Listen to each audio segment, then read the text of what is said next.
Peter has said that Jesus is the Christ. And Jesus is giving the disciples warning and clarification.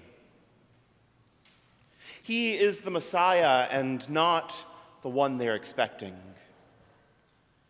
Jesus is actually changing the rules and expectations about who the Messiah is and what the Messiah will do. Rather than coming in military rite, Jesus, the Messiah, the Son of Man, must undergo great suffering and be rejected by the elders, the chief priests, and the scribes, and be killed, and after 3 days rise again. This is not the Messiah Peter has signed up for. He doesn't change his mind or deny Jesus yet. But he has something to say. Wait just a minute, Jesus. Jesus responds with rebuke. A Satan, one might understand, is not necessarily the personification of evil. Peter here is a Satan in that he's a prosecutor.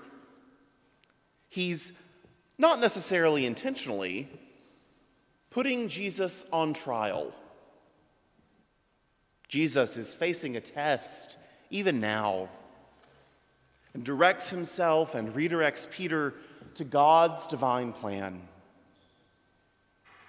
He then invites the crowd who have not been told about the suffering, death, or resurrection to hear what it takes to follow him. If any want to become my followers, let them deny themselves and take up their cross and follow me. For those who want to save their life will lose it, and those who lose their life for my sake and for the sake of the gospel will save it. As we are into Lent and on the day of the annual meeting, what a great text for us to hear. For my own edification, and as we prepare to renew our baptismal vows at the great vigil of Easter, I'm currently reading James Turrell's 2010 book, and this is a mouthful, Celebrating the Rites of Initiation, a practical ceremonial guide for clergy and other liturgical ministers.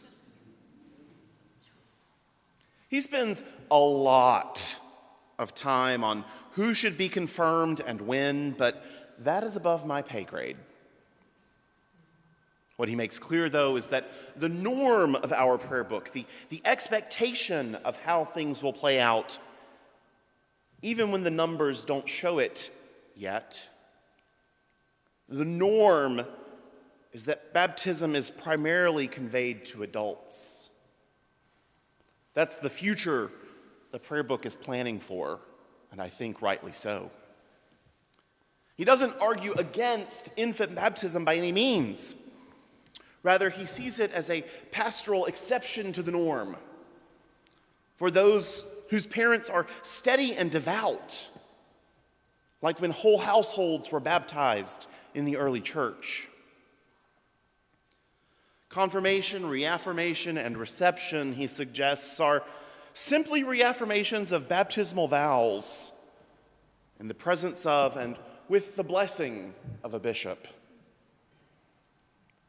Baptism is a commitment to discipleship and a bone-chilling collection of promises as we are buried into Christ's death and raised in Jesus' resurrection. The baptismal covenant, Turrell argues, is far more than something that makes us feel good or a way to justify our favorite political causes. The baptismal covenant, especially for adults living outside of Christendom, is a radical way of life. After we state our belief in the triune God, candidates are asked questions, and the whole assembly reaffirms their answers. Questions that work out the implications of Christian faith in one's daily life. The baptismal covenant is something that we could read every morning as a rule of life. And it is about dying to ourselves, taking up our crosses, and following Jesus as disciples. Terrell observes that unlike some other mainline traditions in the U.S. and Anglican traditions globally, there is nothing in our baptismal or confirmation rite making vows to the Episcopal Church, merely vows to follow Jesus. Terrell says, quote, "The inclusion of the baptismal covenant emphasizes that baptism in the 1979 Book of Common Prayer is primarily about discipleship. It entails the taking on of serious obligations for Christian practice. It is not a charming ceremony done to an infant, nor is it simply the cleansing, the washing from sin. Throughout the rite, the theme of discipleship is emphasized.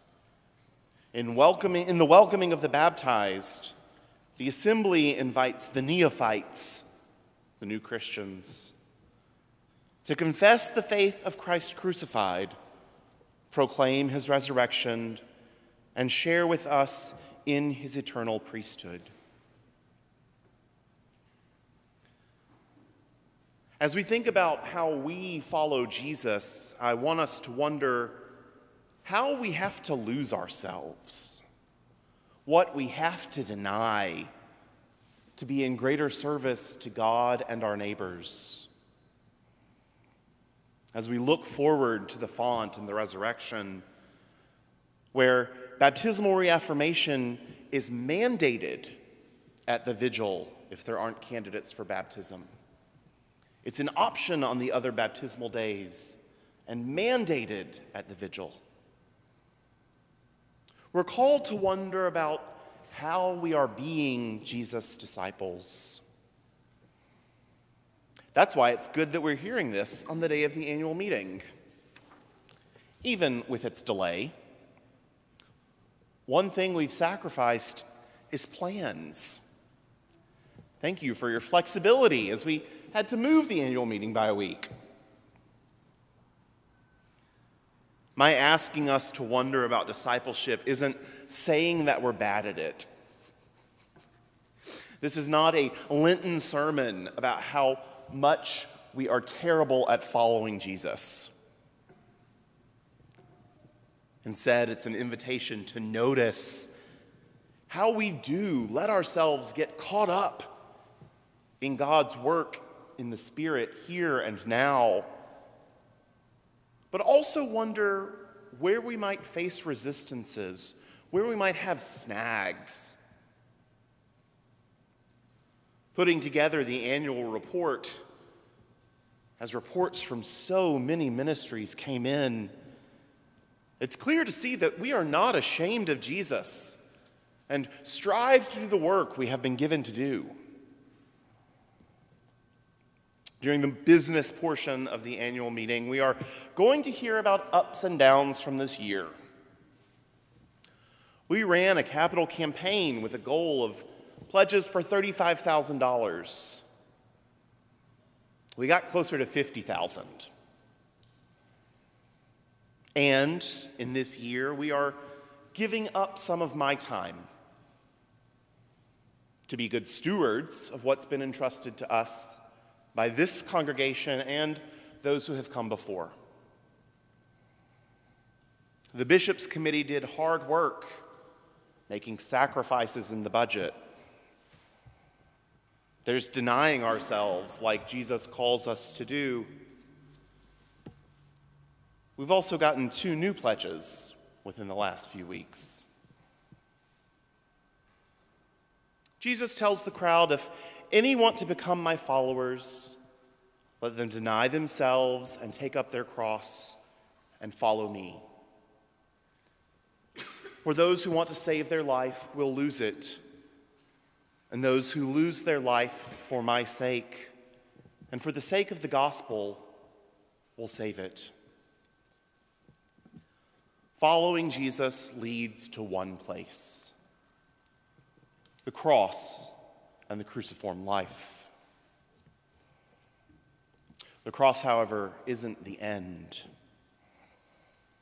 Jesus tells us that the Son of Man must undergo great suffering and be killed, and after 3 days rise again. After the cross is the resurrection. After Jesus' resurrection is the font for us. And after the font for us is discipleship.